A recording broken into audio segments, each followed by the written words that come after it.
아우. 안녕하세요. 현실주의자입니다. 생각 없이 물을 마시다가 타이밍을 놓쳤네요. 오늘 K 수소 관련주들이 급등을 시작했습니다. 장중에 급등한 건 아니고 시간에서 급등을 하고 있는데요. 저는 단기 급등으로 끝날 가능성이 조금 높다라고 생각합니다. 왜냐하면 수도는 긴 호흡으로 봐야 됩니다. 지금 뭐 호재가 생겼다고 우주 뚫고 올라갈 것 같지만 그렇진 않았어요. 계속. 그 예전에 5G 관련도 한 번 더 설명드리겠습니다. 오늘은 아니지만 또 설명드리겠습니다. 어떤 모멘텀이 있으면 그게 현실화됐을 때 투자해도 늦지는 않습니다. 근데 뭐 구글이나 아마존처럼 뭐 200배 이렇게 먹기는 힘들겠죠. 이제 단기 상승이 오고 있네요. 단기 상승을 맞이하자. 그 이유가 뭘까요?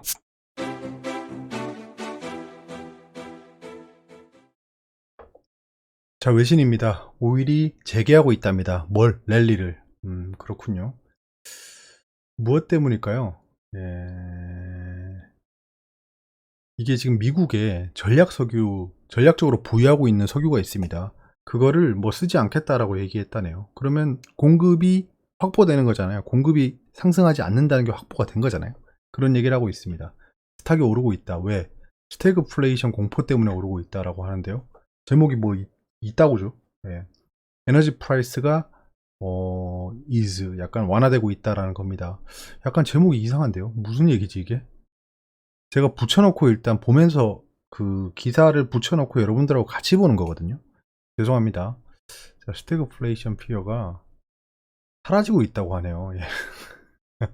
사람들이 스태그플레이션 피어를 너무 오버돈이라고 하죠. 너무 과대평가했다라는 건데 그렇지 않다라는 내용이 있네요. 아무튼 미국 그 미제애들도 약간 좀 기렉입니다. 월스트리트 설지 폭등하고 있다라는 겁니다. 우려가 끝났다라는 건데요. 데슬링, 부채 한도죠. 부채 한도에 대해서 어떻게 하겠다. 어떻게든 해결할게 라고 얘기한 겁니다. 그 밑에 기사죠. US 세네트 상원에서 어떻게든지 해결하겠다라고 얘기를 하고 있답니다. 유로피아 에너지 위기가 완화되고 있다라는 건데요. 무엇 때문이냐? 이 푸틴 대통령이 인터벤션, 개입하고 있다라는 거죠. 어제 기사에 이어서 나오는 겁니다. 자, 내신입니다. 3천선 붕괴, 연저점, 코스피 이틀간 1조 억 원, 이게 뭐죠? 공매도 폭탄이라는 건데요. 1조 정도 공매도를 폭탄 쳤다는 건데요. 어떤 종목이냐? 삼성전자, 셀트리온, 크래프톤, 카카오뱅크, HMM 등의 공매도를 집중했다라는 겁니다. 뭐, 이게 의미 없죠. 의미 없는 얘기입니다. 공매도가 많이 몰리는 건 어쩔 수 없는 겁니다. 왜냐하면 하락을 어금니 깨물고 시키는 거잖아요. 그러니까 그럼 뭐 공매도를 시장가로 던지냐? 그것도 아니잖아요. 업틱 룰을 지키면서 웬만하면 공매도를 합니다. 요즘은 업틱 룰을 위반하면 공매도 잔고에 뜹니다. 그래서 상승을 좀 억제하기 위해 쓴 공매도다라는 거죠. 셀트리온 하락할 때도 이거 공매도 과열 종목 뜨겠네라고 말씀드렸는데 그건 친구들한테 말했구나. 제가 어차피 공매도 과열 종목이 지정되는 건 제가 방송할 때 이미 결정 난 거기 때문에 제가 방송할 때 말씀드릴 수는 없고요. 나중에 한번 그렇게 해보겠습니다. 실시간으로 방송할 때 공매도 과열 종목 뜨겠네요 라고 한번 판단을 해볼게요. 개인에게 불리한 공매도 폐지 외친 홍준표라고 합니다. 이제 대선 시기죠. 개인에게 불리한 공매도를 폐지하겠다. 공매도가 개인에게 불리하긴 한 것 같은데 전 사실 좀 의견이 반대입니다. 공매도가 불리하면 참여를 안 하면 되는 거죠. 근데 이게 제가 집중하고 있는 이유가 뭐냐면 공매도를 폐지한다라고 하면 공매도를 해지하고 있는 외국계 자금이 빠져나갑니다. 그 기울어진 운동장의 징표인 공매도가 사라지고 차라리 외국 놈들이 다 나갔으면 좋겠다라고 하시는 분도 굉장히 많아요. 좋습니다. 근데 외국인 나가서 폭 나가는 시기는 어떻게 버티죠 그럼? 약간 그런 겁니다. 잘 대비해야겠죠. 호재 쏟아진다. 비트코인 8% 급등 6,600만원대로 쑥이라고 하는데요. 최근에 비트코인에 대한 또 홍보가 많아지고 있습니다. 홍보 없이 폭락에서 스멀스멀 올라갈 때 재미를 보고 있었는데 또 이렇게 기사로 나오기 시작하니까 어떻게 해야 될지 좀 고민입니다. 그 관련 기사들도 굉장히 비트코인을 장밋빛 미래로 표현하는 것들이 많아졌습니다. 예를 들면 뭐 코스피는 마이너스 8% 떨어졌을 때 비트코인은 52% 올랐다 뭐 이런 식의 기사가 나오고 있어요. 그 기사의 목적이 뭐겠습니까? 분명히 돈 받고 쓰는 기사예요. 아무튼 어떤 호재가 있냐라고 하면 조지 소로스가 운영하는 조지 소로스 펀드가 암호화폐 시장에 진입했다는 소식이 전해졌다라는 건데요. 누가 전했을까요? 소로스 펀드가 사서 소문을 냈겠죠. 예, 그럼 왜 소문을 내고 있을까라고 생각해보면 약간 불안한 거죠. 하락장에 지쳤나? 줄어든 B2 가장 많이 감소한 종목은? 이라고 합니다. 줄어든 B2 이게 되게 또 약간 기레기스럽죠. 왜냐? 신용융자 잔고 감소세가 올 들어 13거래일 연속 감소하며 최장기간 줄었다. 이건 반대 매매 때문에 신용 잔고가 주는 거지. B2가 줄고 있는 건 아니죠. 카카오뱅크도 막았다. 전월세 보증금 고신용자 대출 중단. 이런 거는 안 좋은 기사죠. 신용 대출이 줄고 있다는 건 증시로 들어올 후보 선수들이 없어지고 있다는 겁니다. 제가 얼마 전에 그 반대의 케이스로 토스뱅크가 대출을 시작한다라는 거였죠. 그거는 증시의 호재가 될 수 있겠죠. 오늘 실업수당 청구 건수가 예측치보다 좋게 나왔죠. 이건 우리가 예상했던 겁니다. 내일은 뭐 비농업 고용지수 저것도 좋게 나오겠죠. 실업률도 완화돼서 나올 겁니다. 이제 현재 여러분들은 이 경제 지표를 보는 흐름을 다 아실 것 같아요. 당연히 예상되는 거죠. 오늘 주제입니다. 보던 거 2개 보고요. 단기 급등을 맞이하자 한번 얘기해 보겠습니다. 경제 뉴스 기사 제가 몇 개만 짚어보고 넘어갈게요. 예전에 그 현재 여러분들이 저한테 애널리스트랑 경제 기자들의 저승사자라고 했잖아요. 제가 예, 워낙 이 좀 다양한 뷰로 박제를 해버리죠. 아무튼 민낯을 몇 개 보고요. K수석 재급등 원화에 대해서 한번 얘기해 보겠습니다. 자, 보시면 코스피 반등 시작했죠. 반등 시작했고 3개월물에 수익률이 올라가고 있습니다. 그러면 채권의 가치가 떨어지고 있다는 거겠죠. 채권을 많이 팔아 제끼고 있다는 겁니다. 위험 자산으로 몰리고 있다는 거겠죠. 다우존스도 계속 올라가고 있고요. 다시 하락 직전까지 왔습니다. 역시 미증시는 한국보다 강해요. 상해는 웬일이죠? 움직이지 않습니다. 예, 일주일 내내 휴일이죠. 베트남 상승하고 있고요. 베트남이 상승하면 정말 좋은 거죠, 저한테는. 유로스톡스 반등, 전체적으로 다 반등하고 있습니다. 그 중에 보베스파가 안 좋네요, 브라질. 대만 가권도 반등하고 있죠. 이건 이제 반도체 중심으로 반등하고 있다는 게 좀 보여지는 겁니다. 이렇게 좀 연결해서 보면 보이는 게 있어요. 15금리 업데이트 안 되고 있습니다. 왜 이러죠? 지금 악재 호재를 보시면 미국 디폴트 사태 우려랑 인플레이션 우려가 완화되고 있습니다. 악재가 해소되고 있는 거죠. 예, 요 측면이 있고 미국의 인프라 투자 예산안 통과가 가시권에 들어오고 있죠. 이런 것들 그 반등을 좀 얘기하고 있는 거겠죠. 단기 급등을 맞이하자 보시면 지금 그 제가 말씀드렸던 신호가 발생했죠. 그래서 급등을 했습니다. 급등까지는 아니죠. 반등을 했습니다. 이 반등이 지속되느냐는 이걸 봐야겠죠. 자, 투자의 기준봉을 보시면 오늘 어떻습니까? 케이스 2번처럼 보이지만 그렇지는 않습니다. 전 케이스 2번을 가장 중요시하게 보는 게 그 전날에 음봉을 뚫고 올라가야 됩니다.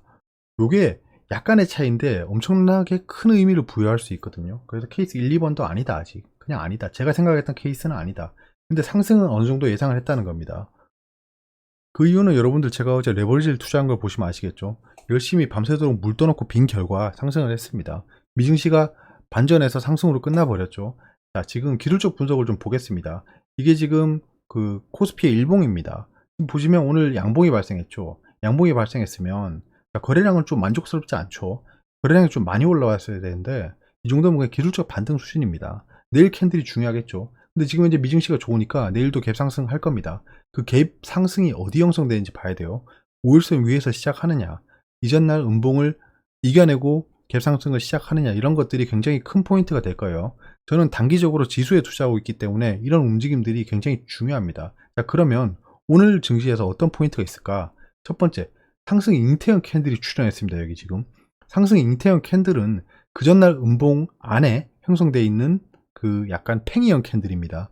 완전 팽이는 아니지만 윗꼬리와 밑꼬리가 있는 단봉이죠. 상승 잉태형 캔들을 간단하게 말씀드리면 직전에 긴 음봉 다음에 짧은 양봉, 음봉이어도 무방까지는 아닌 것 같아요. 이건 제가 인터넷에 있는 그냥 첫 번째에 있는 정의를 퍼왔습니다. 출현했을 때 상승 반전의 신호로 간주한다. 예. 하람이죠. 하람이 일본어로. 그 외국에서는 인사이드 더 데이라고 합니다. 기존 추세의 멈춤을 의미한다. 기존 추세의 멈춤을 의미한다. 이게 중요한 거예요. 왜냐하면 기존 추세는 하락이었는데 그 직전 음봉의 위에서 끝났다는 거잖아요. 직전 음봉 저점의 위에서 끝났다는 거니까 기존 추세가 멈출 수 있다라는 거죠. 그렇다고 이게 뭐 여기서 쭉 올라가냐, 이건 또 아닐 수 있습니다. 요걸 의미하는 건 아니다. 근데 추세가 멈추고 있다는 건 의미한다라는 겁니다. 요까지는 체크하시고요. 근데 여기서 문제가 있습니다. 두 번째 포인트예요. 자, 이동평균선이 미미합니다. 이게 무슨 말이냐 하면 지금 부채살처럼 펴졌는데요. 이동평균선이 완전히 역배열에다가 벌어져 있죠.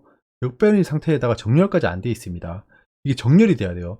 정렬이 되면 여기서부터 상승을 노려볼 수 있다는 겁니다.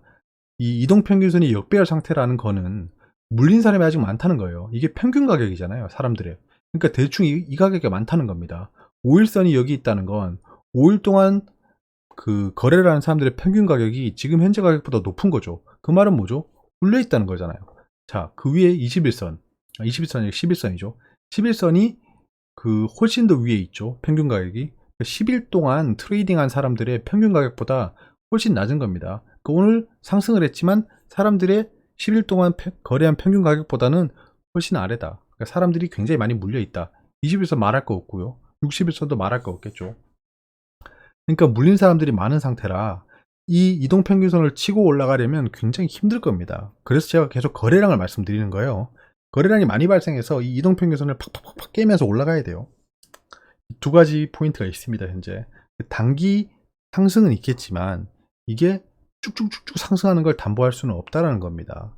그래서 지수의 그 단기 레버리지에 투자하고 있는 저는 이걸 굉장히 그 심각하게 보고 있다라는 거예요. 이 포인트를. 단기 투자를 했죠. 제가 이렇게 아주 그냥 멋있게. 예. 이것도 누구인가 또 한번 했죠. 누구인가 물 떠놓고 배기까지 해서 지금 누구인가 됐습니다. 확대해서 보시면 이렇습니다. 이 바닥을 그냥 했는데 쭉 올라갔죠. 안 팔았습니다. 이런 추세가 좋은데 팔 이유는 없는 거죠. 결국에는 요 그 20평균선이죠. 그럼 100분선이죠. 100분선 위에서 끝났습니다. 그게 아마 시간에도 좋았을 거예요. 거기에 미증시도 좋죠. 그러면 이 이동평균선이 정배열이 됐고 지속적으로 상승할 수 있다는 겁니다. 근데 항상 상승하다가 음봉이 길게 떨어집니다. 이거 좀 조심해야 돼요. 근데 저는 이 추세는 그냥 알고 있었기 때문에 안 팔고 가지고 있었던 거예요. 저거는 이거 양을 내가 붙여놨었구나. 근데 왜 이렇게 뿌였냐? 아무튼 지금 800주랑 973주를 샀습니다. 이 가격대에 800주랑 973주를 샀는데 약 4천만원 정도죠. 제가 지수에 투자하면 1억 정도 투자한다고 말씀드렸잖아요. 근데 절반밖에 못 들어갔어요. 절반밖에 못 들어갔는데 상승하면 그냥 놔둬야겠죠. 자, 환호할 필요는 없습니다. 추세를 보면서 추세 이탈 시에 바로 매도하는 거죠. 추세를 계속 봐야 돼요.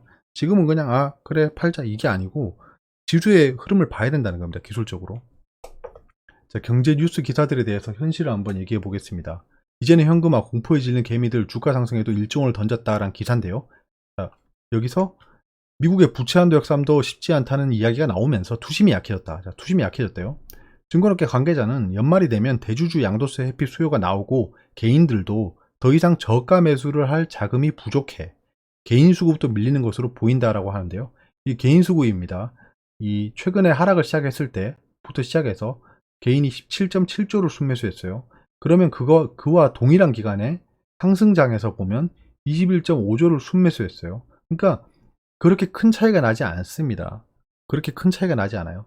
근데 왜 순매수가 났냐라고 하면 의도치 않은 매도가 나왔을 겁니다. 상승할 때는 반대 매매가 거의 나오지 않죠. 근데 하락할 때는 특히나 이렇게 음봉이 길게 떨어질 때는 반대 매매가 나와서 어쩔 수 없이 파는 애들이 있다는 겁니다.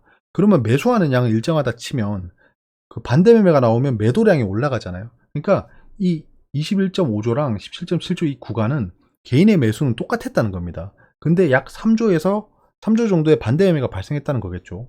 생각을 해보면. 그러니까 개인 수급이 밀리는 게 아니라는 겁니다. 수급은 일정합니다. 이런 게 약간 좀 호도하는 기사죠. 호도하는 기사. 그냥 현재를 분석하는 겁니다. 투자자 예탁금이 70조고 CMA 잔고가 68조에 지금 대기 중입니다.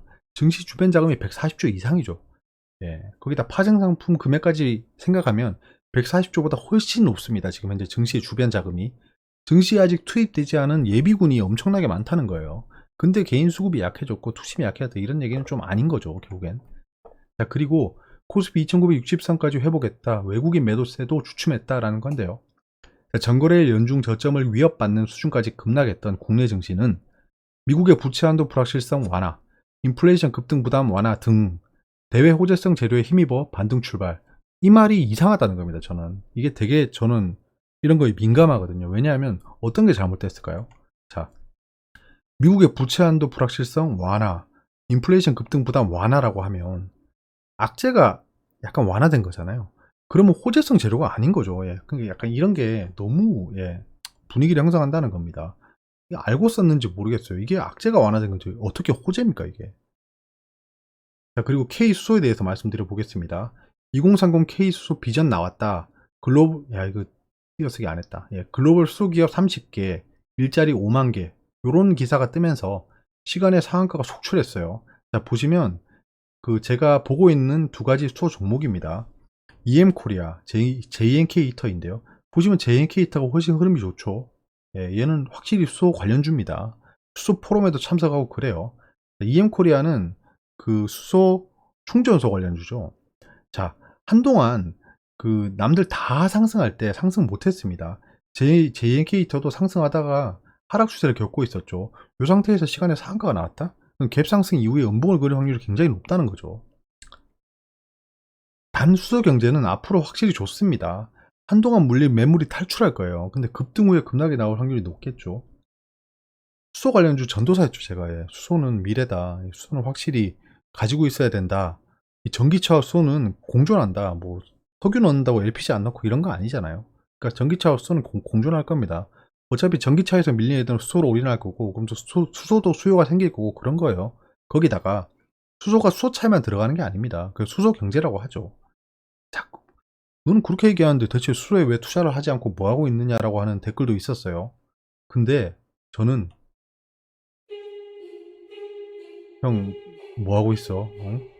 왜 먹질 못하니?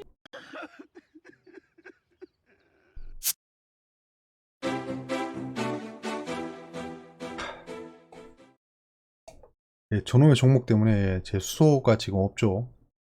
자, 지금 현재 글로벌 경제 지표를 보면 전반적으로 상승하고 있습니다. 다 빨갛죠. 근데 여기서 약간 냉온탕을 오가고 있는 게 원달러 지수입니다. 원달러 지수를 보면 1200원 가까이 다시 가고 있어요. 정신 못 차리죠. 한국 MSCI 펀드 지수랑 야간 선물은 상승 중인데 원달러는 미미하다는 겁니다. 이런 것들이 좀 정신을 못 차리는 건지 아니면 이게 복선인 건지를 봐야겠죠. 유가는 다시 반등하고 있고요. 골드가 정신 못 차리죠. 골드는 지금 투자할 타이밍 아닌 것 같아요. 좀 계속 지켜보는 게 좋을 것 같습니다. 궁금한 게 있으면 댓글로 말씀해 주시고요. 요즘에는 진짜 장이 왔다리 갔다리 하니까 힘들죠. 그래서 방향을 정하고 보면 저는 일단 흔들리지 않고 지수를 투자하고 있잖아요. 단기 투자로 들어갔고 시간에서 하락했지만 저는 오늘 상승할 거라는 거는 그냥 경험이나 기술적 분석상 알고 있었습니다. 그래서 이게 지속 상승하느냐는 저도 담보할 수 없어요. 계속 저도 외줄타기 하면서 따라가야겠죠. 일단 미증시가 좋으니까 내일 갭상승은 시작할 것 같고요. 또 나올 만한 악재가 현재는 없잖아요. 흥다도 아직 멀었고 그렇기 때문에 지금 추세가 좀 유지될 거다. 단기적으로는. 근데 이게 영속적인 상승을 담보하지 않는다라는 전제로 보고 있는 겁니다. 그래서 좀 토테미즘이나 샤머니즘처럼 투자하는 게 아니고 우리도 좀 가치관을 가지고 기술적 분석을 달을 들고 들이대면서 좀 세밀하게 투자하는 게 어떨까 합니다. 물이 어딨지?